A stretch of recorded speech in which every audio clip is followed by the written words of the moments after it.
بسم الله الرحمن الرحیم والسماء ذات البروج، قسم ہے آسمان کی جو عظیم برجوں یعنی فلکی منزلوں سے مزین ہے۔ یہ اللہ کی قدرت اور نظم کائنات کی گواہی ہے۔ والیوم الموعود، اور اس دن کی قسم جو وعدہ شدہ ہے یعنی قیامت کا دن جو حق ہے، جس میں جزا و سزا یقینی ہے۔ وشاہد و مشہود، اور قسم ہے گواہ بننے والے کی اور اس پر جس کی گواہی دی جائے یعنی نبی، امت، اعمال، قیامت سب گواہ و مشہود ہیں۔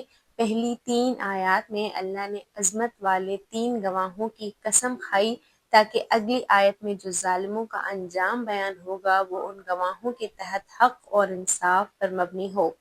قتل اصحاب الاخدود، تباہ کر دیے گئے خندقوں والے، یعنی وہ ظالم جنہوں نے ایمان والوں کو خندقوں میں جلا ڈالا۔ النار ذات الوقود، وہ آگ جس میں ایندھن جھونکا گیا جو مسلسل بھڑکتی رہی۔ اذ ہم علیہا قعود، جب وہ خود ظالم ان خندقوں کے کناروں پر بیٹھے تماشا دیکھ رہے تھے۔ وَهُمْ عَلَى مَا يَفْعَلُونَ بِالْمُؤْمِنِينَ شُهُودٌ، اور جو کچھ وہ ایمان والوں کے ساتھ کر رہے تھے اس پر خود بھی گواہ تھے۔ قسموں کے بعد اب ظلم کی شدت بیان ہوئی کہ ظلم اتنا شدید تھا کہ نہ صرف جلایا بلکہ مزے سے دیکھتے بھی رہے، یعنی ظلم بھی بے رحمی کے ساتھ اور گناہ پر فخر بھی۔ وَمَا نَقَمُوا مِنْهُمْ إِلَّا أَنْ يُؤْمِنُوا بِاللَّهِ الْعَزِيزِ الْحَمِيدِ، ان مومنوں سے انہیں صرف اس بات کا بدلہ تھا کہ وہ اللہ پر ایمان لائے جو زبردست بھی ہے اور ہر حال میں تعریف کے لائق بھی۔ ظلم کی کوئی معقول وجہ نہ تھی، صرف ایمان، یعنی ایمان والوں پر ظلم کرنا گویا خود اللہ سے ٹکر لینے کے مترادف تھا۔ الذی لہ ملک السماوات والارض واللہ علی کل شیء شہید، وہ اللہ جس کی بادشاہی آسمانوں اور زمین میں ہے اور اللہ ہر چیز پر گواہ ہے۔ ظالم سمجھ رہے تھے کہ وہ غالب ہیں مگر در حقیقت اللہ ہی بادشاہ ہے اور سب دیکھ رہا ہے، ظلم کبھی چھپ نہیں سکتا۔ ان الذین فتنوا المؤمنین والمؤمنات ثم لم يتوبوا فلهم عذاب جہنم ولهم عذاب الحریق، بے شک جو لوگ ایمان والے مردوں اور عورتوں کو ستاتے ہیں پھر توبہ نہیں کرتے، ان کے لیے جہنم کا عذاب ہے اور بھڑکتی آگ کا عذاب الگ۔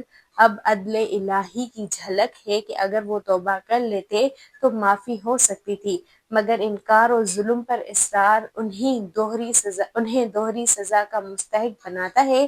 ان الذین آمنوا وعملوا الصالحات لهم جنات تجری من تحتها الانہار ذلک الفوز الکبیر، بے شک جو لوگ ایمان لائے اور نیک عمل کیے ان کے لیے باغات ہیں جن کے نیچے نہریں بہتی ہیں، یہی ہے سب سے بڑی کامیابی۔ اب مومنوں کے انجام کا بیان تاکہ واضح ہو جائے کہ ظالم دنیا میں غالب ہوں تو ہوں، اصل کامیابی ایمان والوں ہی کی ہے۔ ان بطش ربک لشدید، بے شک تیرے رب کی پکڑ بہت سخت ہے۔ انہ هو یبدئ ویعید، وہی پہلی بار پیدا کرتا ہے اور وہی دوبارہ لوٹائے گا۔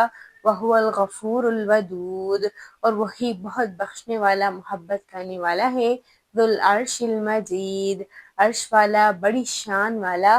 فعال لما یرید، جو چاہے کر گزرتا ہے، اس پر کوئی روک نہیں۔ اللہ کی صفات کا بیان کہ وہ پکڑنے والا بھی ہے، معاف کرنے والا بھی، اور ہر فیصلے میں مکمل اختیار رکھتا ہے، یعنی ظالموں کی پکڑ یقینی ہے اور مومنوں کی مدد بھی۔ هل اتاک حدیث الجنود، کیا تمہارے پاس لشکروں کی خبر پہنچی؟ فرعون و ثمود، یعنی فرعون اور سمود کے، جو اپنے جاہ و جلال میں ڈوب گئے تھے۔ ان واقعات کی یاد دہانی کرا کے کہا جا رہا ہے، اے انسان عبرت حاصل کرو، انجام ہمیشہ ظالم کا برا ہوتا ہے۔ بل الذین کفروا فی تکذیب، بلکہ جو کافر ہیں وہ ان سب کے باوجود انکار میں پڑے ہوئے ہیں۔ واللہ من ورائہم محیط، حالانکہ اللہ انہیں ہر طرف سے گھیرے ہوئے ہے۔ کفار حقائق دیکھ کر بھی انکار کر رہے ہیں۔